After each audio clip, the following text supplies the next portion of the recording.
I'm not big on revenge, but I do enjoy sipping tea and watching things unfold.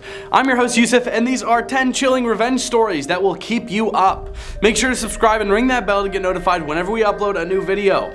Anyways, let's get some revenge. Number 10, Alan Ralsky. Ralsky was one of the most prolific sources of junk email worldwide. Unlike most spammers, he has provided interviews to various newspapers, although he claimed to be a commercial emailer rather than an e-spammer. He claims that his was a legitimate business that complied with all laws, but was convicted of spamming and other fraudulent activities in June 2009. Ralsky apparently began his scamming career in 1996, when his licenses to sell insurance were revoked in Michigan and Illinois. He gained much of his notoriety following a December 2002 interview with the Detroit News. The article was posted to Slashdot, and the address of his newly built home was posted to Slashdot not long after that. Hundreds of Slashdot readers then searched the internet for advertising mailing lists and free catalogs and signed him up for them. As a result, he was flooded with junk mail. In a Detroit Free Press article on December 6, 2002, he is quoted as saying, "They've signed me up for every advertising campaign and mailing list there is. These people are out of their minds. They're harassing me. But weren't you doing the same thing?" Oh.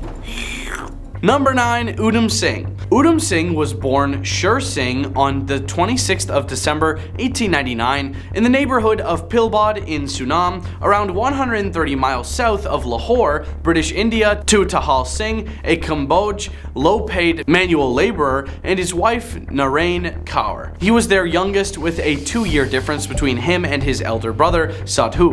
When they were around age 3 and 5 respectively, their mother passed away. The two boys subsequently stayed close to their father while he worked in the village of Nilowal, carrying mud from a newly constructed canal, part of Punjab canal colonies. After being laid off, he found work as a railway crossing watchman in the village of Upali. In October 1907, whilst taking the boys by foot to Amritsar, their father collapsed and passed at Rambagh Hospital.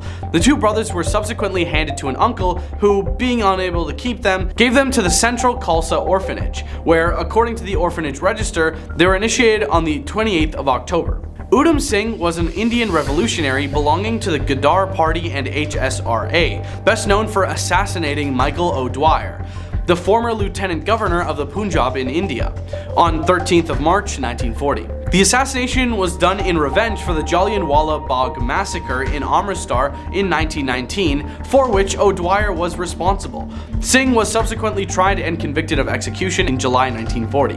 While in custody, he used the name Ram Mohammed Singh Azad, which represented the 3 major religions in India, and his anti-colonial sentiment. Number 8, Alam Khan. An Indian man who witnessed his father's execution as a child has confessed to slaughtering the man responsible in a revenge attack he planned for 12 years. Alam Khan was just 12 when he saw his father being executed by Muhammad Rais in the state of Uttar Pradesh in 2003. Khan, who is now 24, has confessed to stabbing Rais before chopping his body into 12 pieces, one for every year since his father was executed. Khan said he had secretly planned his revenge ever since his father's execution, and finally seized his chance recently when he invited Rais over for a drink.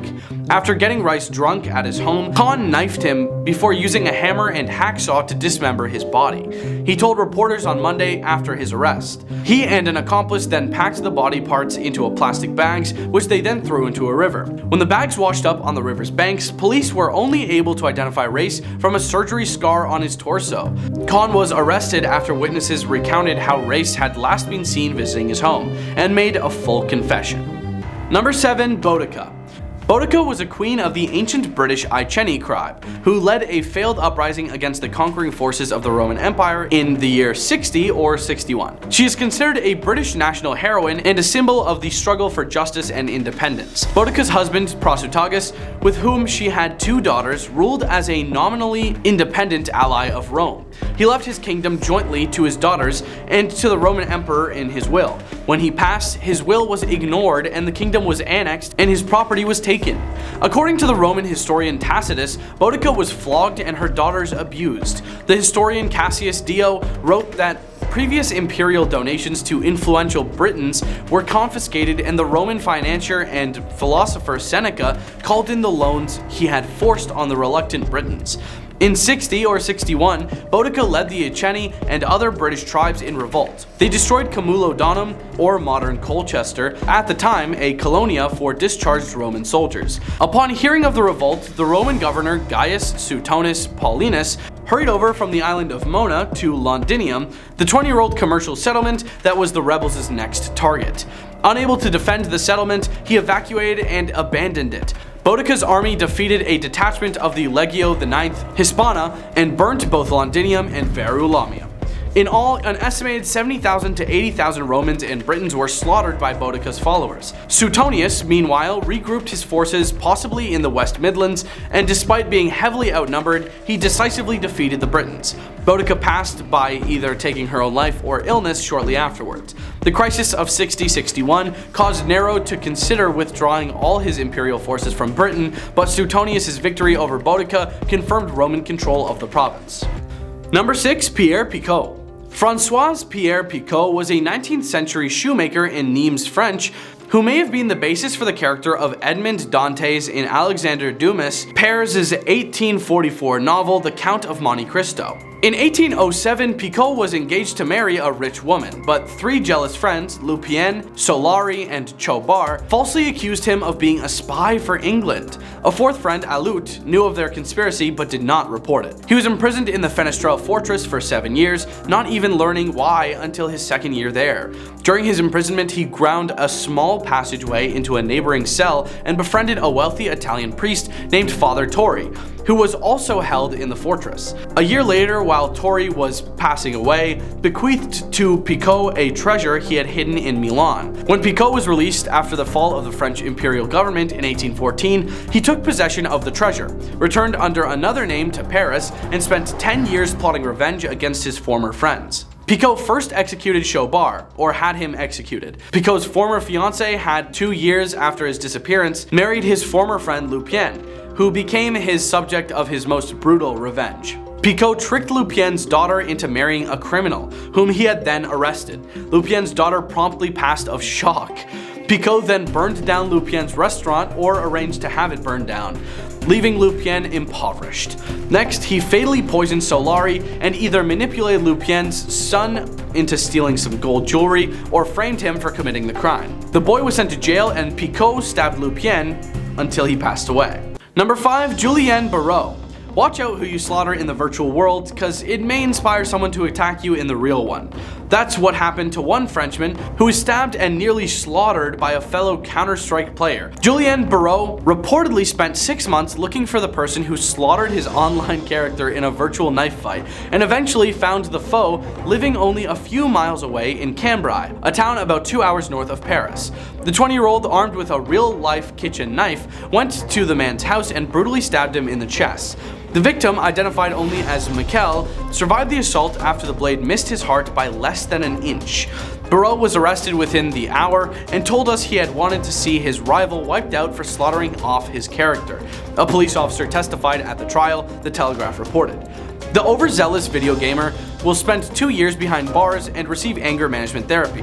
Number 4. Operation Wrath of God. 2 days after the Munich massacre at the 1972 Summer Olympics, Israel retaliated by bombing 10 PLO bases in Syria and Lebanon. Prime Minister Golda Meir created Committee X, a small group of government officials tasked with formulating an Israeli response. The committee came to the conclusion that to deter future violent incidents against Israel, they needed to assassinate those who had supported or carried out the Munich massacre, and in a dramatic fashion. Pressured by Israeli public opinion and top intelligence officials, Meir reluctantly authorized the beginning of the broad assassination campaign.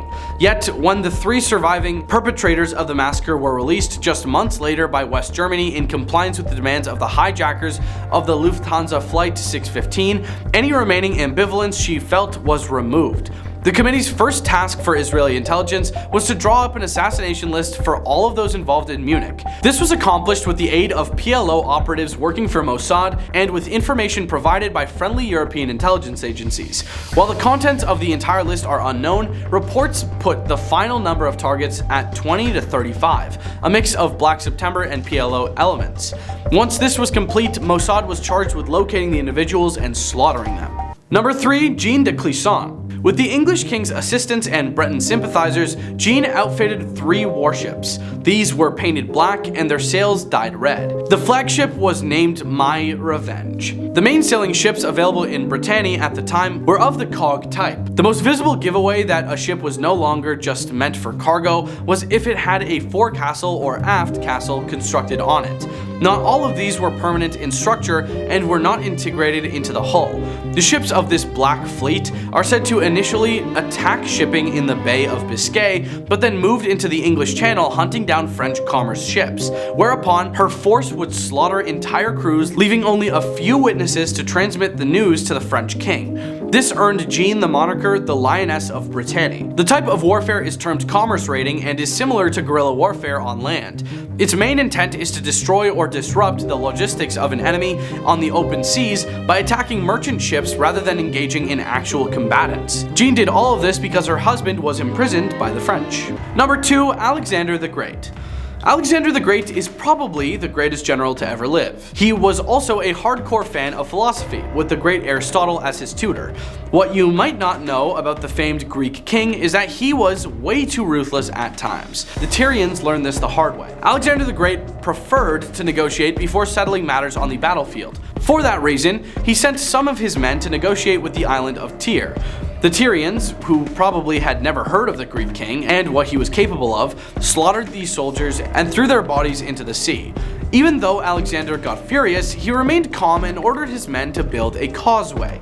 All the while, Alexander planned his revenge. When the causeway was ready, he invaded the island and slaughtered more than 8,000 Tyrians.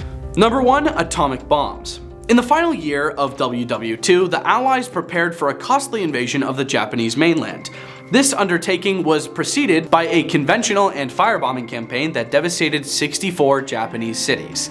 The war in the European theater concluded when Germany surrendered on the 8th of May 1945, and the Allies turned their full attention to the Pacific conflict. By July 1945, the Allies' Manhattan Project had produced 2 types of atomic bombs: Fat Man, a plutonium implosion type of nuclear weapon, and Little Boy, an enriched uranium gun-type fission weapon. The 509th Composite Group of the United States Army Air Forces were trained and equipped with the specialized silver plate version of the Boeing B-29 Super Fortress and deployed to Tinian in the Mariana Islands. The Allies called for the unconditional surrender of the Imperial Japanese Armed Forces in the Potsdam Declaration on the 26th of July 1945, the alternative being prompt and utter destruction. The Japanese government ignored the ultimatum.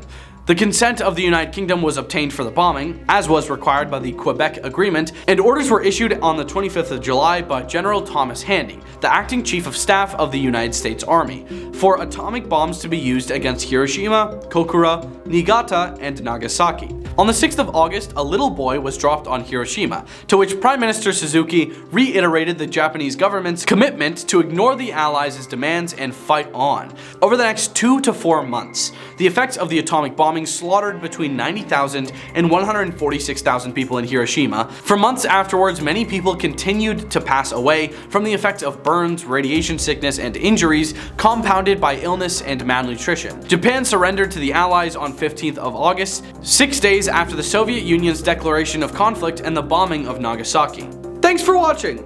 Leave a like if you liked this video or enjoyed it at all, and comment if you also liked it or enjoyed it at all, and we'll see you next time on Crime Time.